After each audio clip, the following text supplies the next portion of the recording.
Good morning, my dear students. Welcome to Rishikul Online School. Let's continue Chapter 3 of Geography, where we are discussing about motions of the Earth. Dear students, this is the second module of this chapter, and in this module we shall study about the second motion of the Earth, that is revolution. As we all know, a year is based on the Earth's time period to move around the Sun in an orbit. So this movement of the Earth around the Sun in an orbit is called the revolution of the Earth. Dear students, the time taken by the Earth to complete one revolution is around 1 year. Therefore, revolution is also known as the annual motion of the Earth. We know that generally a year has 365 days.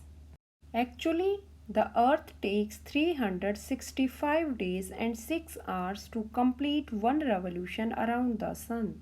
But we consider a year to consist of 365 days only, and we ignore 6 hours every year.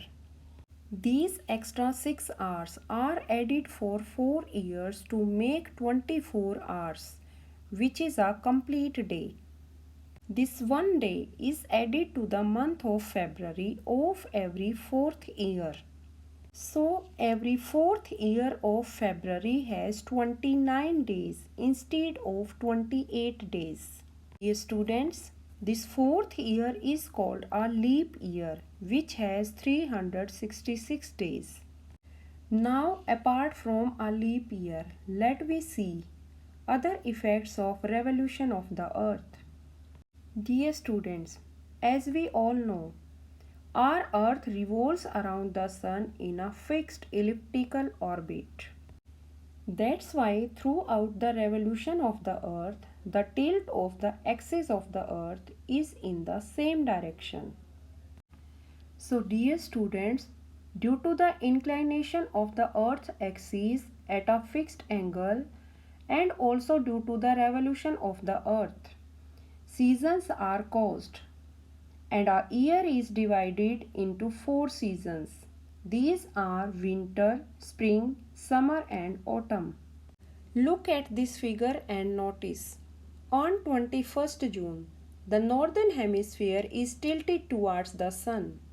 The Sun rays fall directly on the Tropic of Cancer. As a result, a large portion of the northern hemisphere gets more heat and light from the Sun and experiences summer season.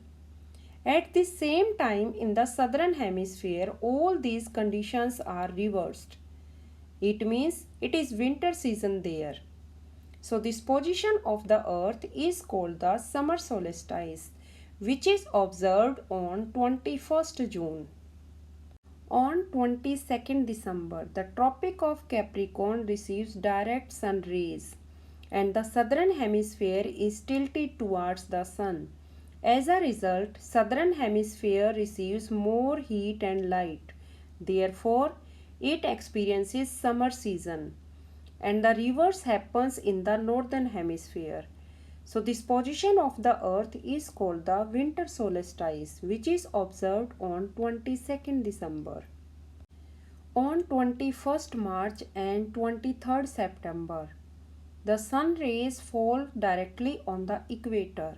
So the whole Earth experiences equal days and equal nights. And dear students, this position of the Earth is called equinus. On 23rd September, it is autumn season in the northern hemisphere and spring season in the southern hemisphere.